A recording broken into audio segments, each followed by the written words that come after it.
ഈ കൂളിംഗ് ഗ്ലാസും വെച്ചിരിക്കുന്ന ചുള്ളനായ മനുഷ്യനാണ് ഗുലാം ഹുസൈൻ എന്ന് പറഞ്ഞത്.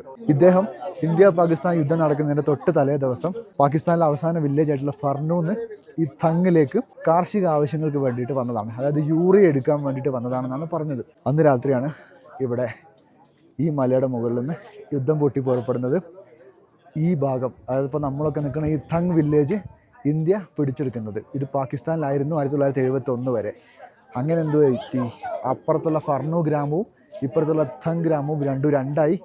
ഇങ്ങേര് മാത്രം ഇവിടെയായി. ഇങ്ങേരുടെ ഫാമിലി മൊത്തം, ഭാര്യ, കുട്ടികൾ, അതേപോലെ അച്ഛൻ, അമ്മ, സഹോദരങ്ങൾ ഒക്കെ ആ ഫർണു വില്ലേജിലും പെട്ടു. അങ്ങനെ എന്ത് പറ്റി? പിന്നെ അദ്ദേഹം പോകാൻ പലതവണ പല ശ്രമങ്ങൾ നടത്തി നോക്കിയെന്ന് പറഞ്ഞു. പക്ഷേ അതൊന്നും ഫലം കണ്ടില്ല.